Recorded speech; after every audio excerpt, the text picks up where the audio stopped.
प्रिय छात्रों, हिंदी के इस शिक्षण सत्र में आपका हार्दिक स्वागत है।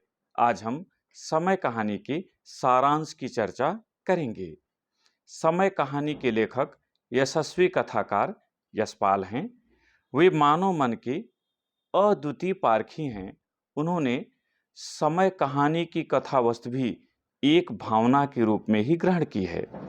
इस कहानी की कथा वस्तु मात्र इतनी है कि समय किसी व्यक्ति और उसके बच्चों की मानसिकता को ऐसा परिवर्तित कर देता है कि जिन बच्चों के लिए व्यक्ति अपना पूरा जीवन खपा देता है, वही बच्चे बुढ़ापे में उसका सहारा बनने से कतराने लगते हैं।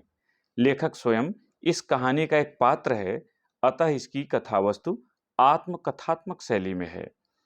कहानी के पात्र, कहानी में कुल दो ही प्रमुख पात्र हैं, लेखक और पापा, लेकिन अन्य सभी पात्र कुछ इस तरह से हैं।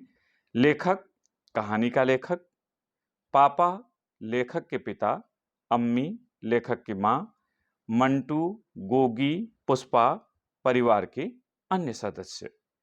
कहानी का सारांश कुछ इस तरह से है। समय यशस्वी कथाकार यशपाल की एक नौकरी पेशा मध्यम परिवार की कहानी है। इसमें पीढ़ियों के अंतर को यथार्थ किंतु मार्मिक रूप में चित्रित किया गया है। कहानी का सारांश निम्नवत है। कथा के नायक पापा का विचार था कि वे रिटायर होकर खूब अध्ययन करेंगे, किताबें लिखेंगे, आराम करेंगे, क्योंकि अब उन्हें कोई रोकने टोकने वाला नहीं रहेगा। वे गर्मी में पहाड़ों पर जाते और सुविधा के लिए छड़ी खरीदते, किंतु घर पर प्रयोग न करते, क्योंकि इसे वे बुढ़ापे की निशानी मानते थे और उन्हें बूढ़ा कहलाना पसंद न था। रिटायर होने के बाद पापा ने अपने शौक में परिवर्तन कर लिया था। अब वे सादगी से रहते, घर की चीजें स्वयं पैदल जाकर खरीदते, किंतु सुविधा के लिए बच्चों को ले जाते जिससे कोई परेशानी न हो। किंतु अब बच्चे बड़े हो गए थे, अतः उनके साथ जाना नहीं चाहते थे। एक दिन इसी बात को लेकर मंटू ने पुष्पा से कह दिया, तुम भी क्या दीदी, बोर, बुड्ढों के साथ कौन बोर हो।